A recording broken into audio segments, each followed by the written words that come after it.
Dennis, coming to you live from St. Louis, Missouri. It looks like Six Flags is at it again, saying that they are going to be closing some parks, selling some parks, getting rid of some parks, most likely after the 2026 season. I think for now, everything is safe, but after 2026, who knows what could happen, okay? It says here, Six Flags confirms priority to close or sell more parks amid the Six Flags America shutdown, now that Six Flags America is no more. So they are just coming out right away saying, hey, we got too many properties. We have just too much stuff in the chain. We have to get rid of multiple properties. I don't think they're going to close 8 or 9 properties all at once, but I could see at least a few more going next year, and maybe each year a couple more go and a couple more go until they get down to what they need, okay? Or it could be maybe all at once. Maybe they're going to announce like 3 or 4 properties are going to be gone in 2027. So let's start here by just taking a look at this article, what it's about, what are they saying here. I found this one online. I like this one a lot. I've read through several different articles where they're talking about this, and I like the quotes that are in this one because I think it's pretty important and kind of telling for which parks are prioritized and which parks are, in danger here. And I do think that if a Six Flags park did not receive a survey, and unfortunately my hometown park at Six Flags St. Louis did not receive a survey, I think that is a sign that the park is potentially in danger, okay? Well, here it says that they're just going to be prioritizing stuff, right? They're looking at underperforming parks with the potential to sell or close.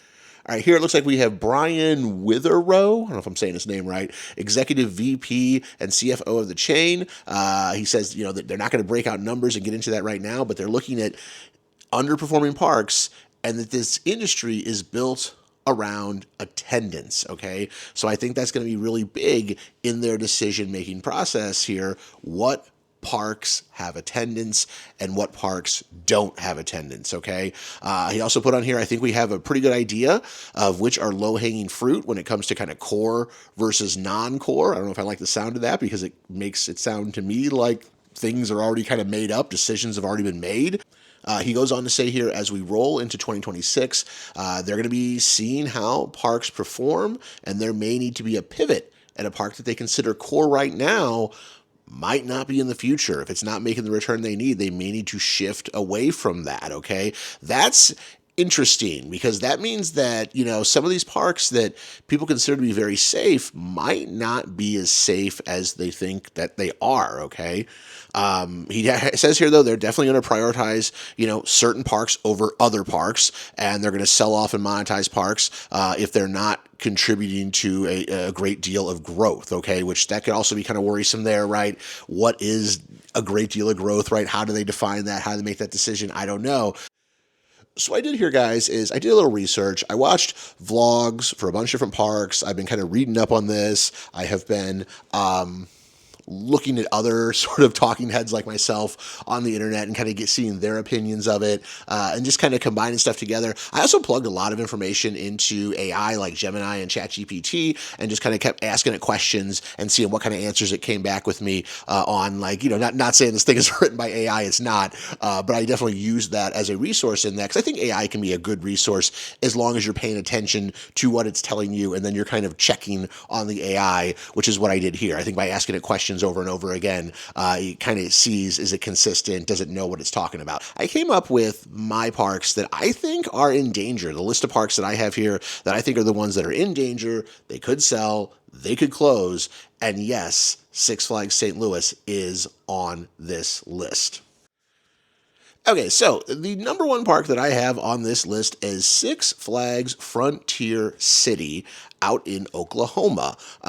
This is one that a lot of people just seem to think it's not going to stay in the chain much longer. What it comes back to with this one is it is an underperforming park with low attendance. It's not very well taken care of. I watched a number of vlogs on it. I kind of want to visit it next summer. I do have a trip planned that might take me down to Texas, and I'm thinking I might stop by here on the way down there. The other big thing with this park is it it's not owned by Six Flags. It's managed by Six Flags. And that's a big reason why a lot of people are saying this is a park that they are going to cut ties with and step away from. It's kind of a no-brainer, right? It's an underperforming park that is not even owned by Six Flags. They don't have to sell it. They don't have to close it. They can just basically step away from managing it. I don't know what their level of responsibility is when it comes to a park that they manage. Like if Frontier City operates at a loss, does Six Flags have to like foot the bill for that loss? I'm not sure how that works. And if you know, please feel free to put that in the comments because I'm interested to know how that works. Frontier City, definitely think it is at risk of either being sold off or potentially being closed. I think they're just going to, I think what it is they're going to step away from it. And then whoever owns this park will have to decide, are they going to keep it? Are they going to close it? So the second park on our list is Ronde in Canada. I think this is around Montreal. Researching Ronde, I found a lot of strange information about it. I'm still a little bit confused as to how this park works. So if I'm wrong in what I'm about to say next, guys, please correct me in the comments.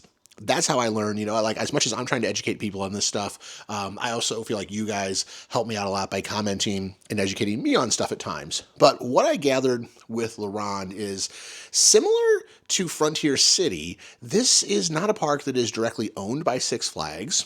It seems like they have some agreement with the city of Montreal where they have like a lease for the property through, I want to say like 2065. It was something crazy like that when I looked it up. Okay. So, I believe it's another one that is managed. I think the park itself, it's either this one or Darien Lake is owned by the city. So I think though this one is owned by the city of Montreal. And once again, if I'm wrong in that, please let me know. But I feel like this is the one that I saw that was like, I think it's owned by the city of Montreal, and they basically kind of like let Six Flags manage it for them. And they have this like lease deal with them through 2065. I don't know how much financial responsibility they have for this park, but I see this one constantly coming up in conversations about like, if we need to reduce parks, this is one to get rid of. So maybe it's a thing where they could just step away from it. I feel like with the uniqueness of the lease deal, that might be a little bit of a sticky situation for them if they try to do that. This is a park though that just looking at kind of satellite images of it and looking at people vlogging about it and stuff like that, it seems like it has very limited space. So it's not a place that they could really expand upon very easily.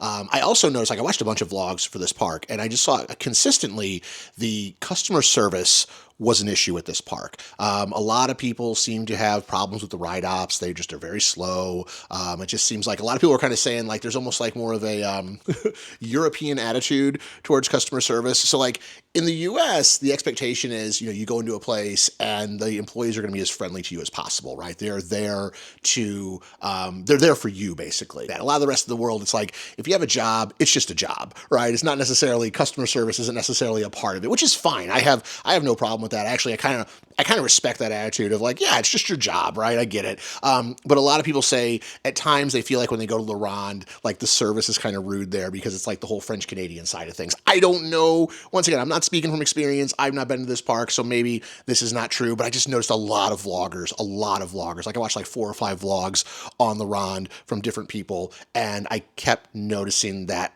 popping up again and again and again.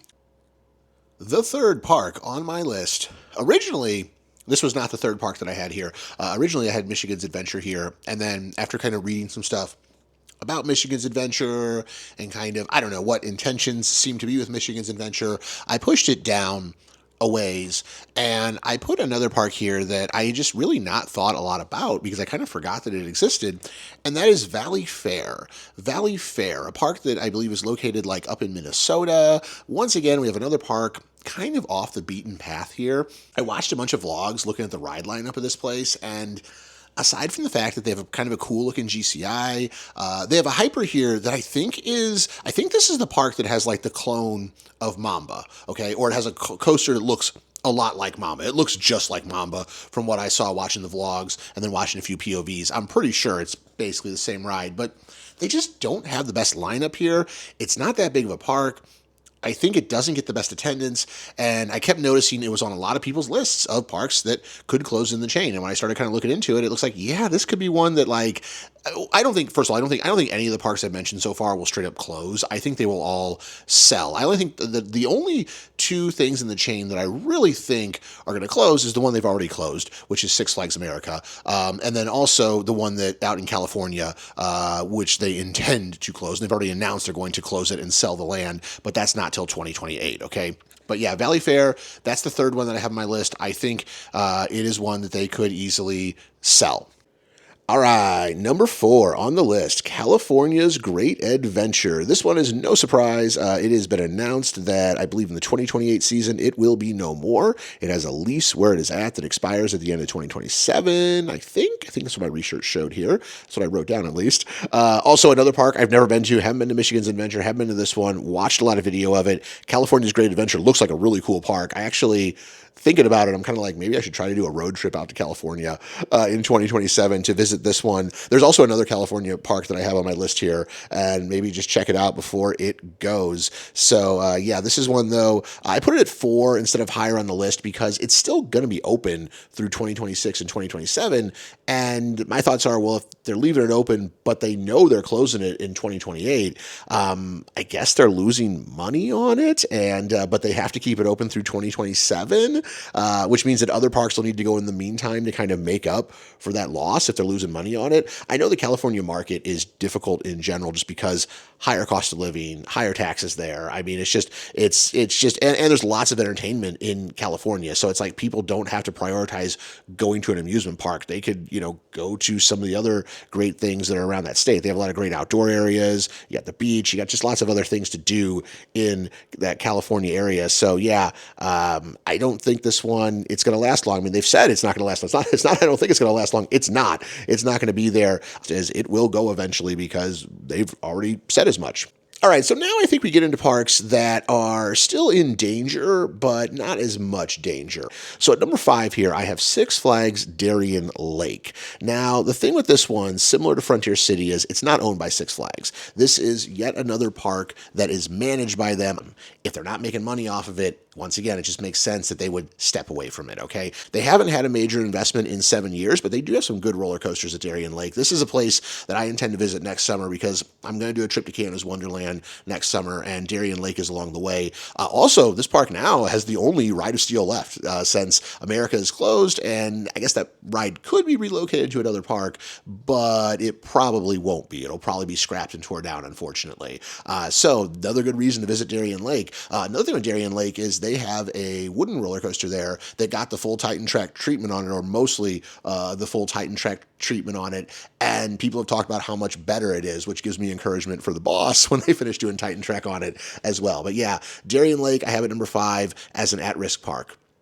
Park number 6 on my list is Worlds of Fun in Kansas City. This is a Cedar Fair park. Well, I mean, they're all Six Flags parks now, but this is one of the older Cedar Fair parks, one of the legacy ones. I went here a couple times for the first time this year. I noticed that it was just smaller than I expected. I've heard they have a really good water park here, but I do think that this is one that could go. I think attendance has not been what they wanted it to be, especially since they opened up a new roller coaster with Zambezi Zinger. What was that, maybe 2 years back? I didn't actually look at that up, so correct me if I'm wrong on that. But I feel like it opened fairly recently. Attendance did not go up a lot. When I was there 2 times, so it's kind of hard for me to judge what the park was like. The first time I was there was opening day. Of course, it's busy that day. The second day I was there, it was a massive. It was the middle of the week. It was a heat wave day in July. It was a time where we had 100+ degree, upper 90s to 100-degree weather. I don't know. I wasn't super blown away by this park. I've heard the attendance is not exactly what they want. And honestly, out of the 2 Missouri Six Flags parks, I really think this is the weaker of the 2. People may disagree with me on this. I kind of want to make a video where I compare Worlds of Fun to Six Flags St. Louis because I think they're kind of 2 halves of the same coin. They both have things going for them. They both are problematic parks at times. But yeah, I do put Worlds of Fun here ahead of Six Flags St. Louis in terms of the park they may decide to sell. Also, I don't think they could expand upon this park very easily because I think they're kind of landlocked with where they are. I could be wrong in that. There could be some land that I'm not noticing, but just looking at maps of it and things like that, it just looks like there's stuff just kind of all around it. Like you have a kind of a highway off to one side. So yeah, I think it'd be difficult for them to really do much with this park. And I feel like they need more roller coasters in this park. Timberwolf was closed for the entirety of this season. It did not open at all. My theory on that is this. My theory on Timberwolf was they closed it at the start of this season because something's wrong with it. Or it's just too rough. They just felt like they needed to close it. They were going to RMC it. The profit reports came in kind of halfway through the season, and they realized they don't have the money to RMC it. And it's just going to sit there now, defunct. Maybe they'll try to get it open next year just to run as is. I'm not sure they will. But yeah, I think so long as Prowler's a great ride. I love it. It's a great ride in this park. But after that, I think there's just a big drop off in terms of the rides in this park and just the size of it and stuff like that. Like, it's a park that's close for me to go to, but I probably won't go there very often. Like, I'm not sure that's a park I will visit once a year, even if it stays in the chain, and I have the pass. I think I'd rather drive the extra distance to Kings Island or drive up to Chicago, something like that, rather than go to Worlds of Fun. So I do think Worlds of Fun is in danger of being sold off. All right. Number 7 has brought us to my hometown park of Six Flags St. Louis. I think this is 7th in line in terms of parks that are in danger. I do think this is a very sellable park. My thing with St. Louis is, well, a couple things with St. Louis. First of all, I've made lots of videos on Six Flags St. Louis. So if you want to kind of see, I have lots of thoughts on Six Flags St. Louis. It's my hometown park. I consider myself to be a little bit of an expert on it. If I'm not, I don't know, being too bold to make that claim, I don't think I am because I go here a lot. It's my hometown park. I've been going here since the flippin' 80s, okay? One thing that CEO said was, we are going to reevaluate some properties. And I'm wondering if St. Louis right now is a property that they are reevaluating the value of. Because during Fright Fest, that place was packed. It was slammed. Every time I went there, it was crazy busy. I was there Halloween night. It started out slow, and then as the night went on, it got busy. I don't think they were expecting that. Like, they got hit with some business there as the night went on. I think the trick-or-treating and stuff wrapped up. People started coming out to the park. I noticed watching other vloggers, like the entirety of Fright Fest, it seemed like it was busy. And I'm wondering if they're really reevaluating the park because of that. Because during the summer, it gets busy, but not like it was during Fright Fest. That's because, though, there's nothing in the park to bring people out to it. I mean, we have a good little ride lineup here, but we need a big headliner, right, to really get people into this park. And I think the increased business of Fright Fest, at least I'm hoping, it's showing the corporate side of things. If we put stuff in this park, the people in the St. Louis area will come out to it. I always hear people say, "Oh, St. Louis, dying town. There's nobody there." Baloney. There are about 3 million people that live in this area. They just don't live in the city of St. Louis. They live in the counties surrounding it, and they will come out to this park. And that's not including all the people that live kind of around the center of the state that will drive maybe the hour over to Six Flags St. Louis to go to it if there was an awesome new coaster. You put a Hyper or a Giga in this park, okay, and you have that as your number 1. You have Titan Track Boss as number 2, and I know Titan Track Boss not finished yet, although I think in 2026, after that ride gets another third of it covered in Titan Track, people are going to start looking at it in a different light. Mr. Freeze is your number 3, maybe the Batman's 4, American Thunder's 5. Suddenly people are going to look at this park in a much different light if we get a big investment here. And I'm hoping that they're looking at those numbers right now and seeing this park made them money at the end of the year, and they need to invest in it, and they need to keep it in the chain, okay? And I think between this one and Worlds of Fun, I think there's enough people in Missouri, honestly, that we can support both these parks as well as Silver Dollar City, because I think a lot of people outside of Missouri don't realize how densely populated the state is, that even in the center of the state where it's quote-unquote rural, there's a lot of people that live there. It's not just Kansas City and St. Louis. You go down to the Springfield area around, where Silver Dollar City is, okay, there's a ton of people that live down there. In the center of the state around Columbia and the colleges, there's a ton of people that live there. I mean, heck, most of the state is kind of like suburbia every 20 miles or so. So yeah, there's a lot of people that live in Missouri. I think we can absolutely support 3 parks in the state, but if we're going to get rid of one, get rid of Worlds of Fun, keep Six Flags St. Louis, put some investment in it. But it is number 7 on my list because I think it is. I think it's a park that is right there on the edge of being a really good park. They need to put some stuff into it, but it is 7 on the list. The thing with this park is they own the land. That might mean they want to then sell the land, okay? Although I did hear another person make a really good point. I was watching some vloggers the other night talk about this, and they made a really good point with St. Louis, which is selling the land could be problematic because it's on a big hill. The park is built on a hill, so you have flat area in front, but then hilliness in the back. I mean, obviously anybody redeveloping it could demolition that and do that, but I don't know. I don't know if they really want to sell this park off. I think it's doing more business than a lot of people outside of St. Louis realize, and I think if they put some investment in this park, it could become maybe not quite a Carowinds, but it could be kind of in that neighborhood, okay? I think it could be a lot better than it is right now without a whole lot of work. Number 8 on my list is Michigan's Adventure. Originally, I had this at number 3 on my list, and then I moved it back to 8 after doing a little more research on it. The reason I had it so high, and the reason I still include it on this list as a park that could be sold, is because they closed it. They closed it before the end of the season. It wasn't just right. I mean, am I crazy? Am I wrong in this, guys? If I'm wrong in this, correct me. But my understanding is this park shut down September 1st. Like, not just we're not doing Halloween stuff here, we're not doing anything in this park here, right? Why are you closing a park and not having it open for what is arguably the busiest part of the season, right? I mean, am I wrong in that? Like, I feel like, especially for the Six Flags parks, the busiest part of this season is the Halloween season in a lot of these parks. So they're closing that place before that. To me, that's problematic. Also, it's in like a location that really isolates it. It makes it difficult for people that are not living in this area and the kind of that whole Michigan area to get to it. I mean, you cannot just take an easy straight shot across the Great Lake from Chicago to get there if you're coming from that direction. You know, if you're kind of coming from where I'm at, it's like you have to kind of work your way up into Michigan there. It just seems like it's out of the way. It's kind of off the, kind of like Ronde and Valley Fair. It just feels like it's a little bit off the beaten path. I know this park has a really good water park in it.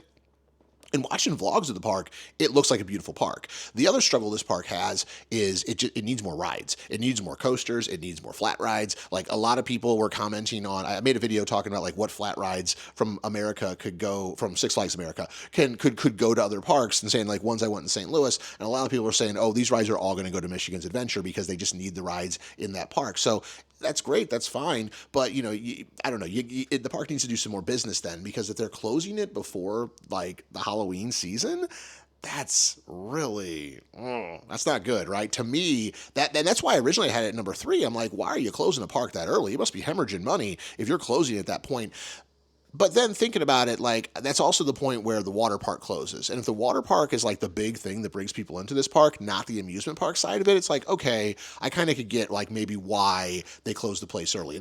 Okay, so the 9th park on my list is one that I picked purely just kind of on a whim here, and I could be completely wrong in this. And if I am, once again, if I'm wrong on any of these, feel free to correct me, because I'm just speculating here, guys. I'm just a guy on my couch talking about this stuff. But the reason why I think this one has potential to go, or at least be changed a lot, is its location and the fact that I think Six Flags is not really in the market of running a zoo. They don't really want to run a menagerie, okay, if you would.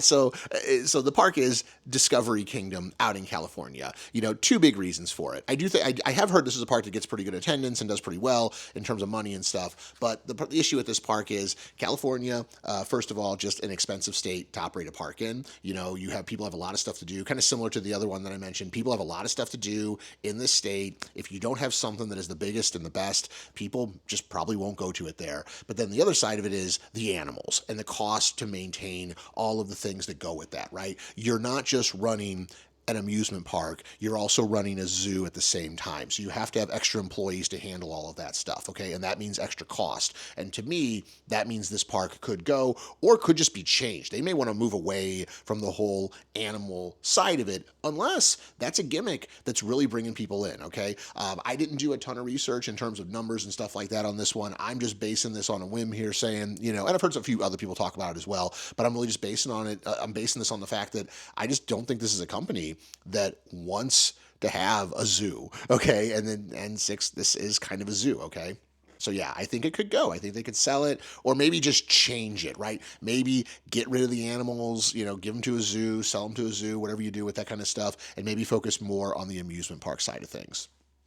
The final park on my list here, this was AI's pick, but I keep hearing people bring this one up as well. And it really wasn't on my radar as a park that possibly could be sold. It's not a park that necessarily does bad in the chain, but it does operate at a loss sometimes. In fact, this was one that when I was doing research, AI kept saying this place operated at a loss in 2025. And I'm not sure if that's correct or not, because AI, whenever I run something through AI, I always say this about using AI. It's a pretty good tool to use for research, but you have to double check it and triple check it and quadruple check it and really make making sure it knows what it's talking about. But I ran it through Gemini. I ran this through ChatGPT, and it kept saying this park operates in a loss. And the park in question is Six Flags Fiesta Texas. It has a high operating cost. There's a great population around it, but this is one that AI kept telling me Six Flags actually said this place operated at a loss in 2025. I don't know if that's true or not. If you guys can find information on that, let me know, because I'm once again probably spreading some hearsay here. Okay, but I also notice a lot of people are saying this park could sell, because this is a park that if they put it up for sale, people would probably want to buy it, okay? Because it does have such just a great infrastructure to it, as well as the population around it, and it's just so well known. People go to this park, okay? And another company might come in and say, hey, if this park is operating at a loss, we can turn it around and make it so it's not operating at a loss, because there's so much traffic coming through this place. So Fiesta Texas, kind of AI's pick, okay, but also something that I've heard a lot of other people saying, like, it's one of their parks they really like. They like to have in the chain, but it could be a good one to sell, okay, because of those high costs of operation. So what do you guys think? What did I get right? What did I get wrong? Remember, like I said, I'm just a guy on the couch talking about this, and I do my research. I look into this stuff. A lot of these parks that I talked about, I've never been to before. In fact, I think the ones on the list I have been to have pretty much Six Flags St. Louis, Worlds of Fun, right? Everything else I want to get to. Like, I want to go to places like Darien Lake this summer and a number of the other ones. I might even get down to Texas and go to some of those parks. But yeah, what did you think, guys? What do you think? What did I get right? What did I get wrong? Is there a park on the list I overlooked? Is there one on here? Should Six Flags St. Louis be much higher than 7 on this list? Should that be the number one to go? I feel like we get kind of hated on sometimes. I feel like Six Flags St. Louis is like the new Six Flags America, right? We're going to become the park that people just love to hate, and they want to give us trouble here with that. Okay, well, that's about it for me, guys. I'm going to get out of here. Take care, and I will see you all later.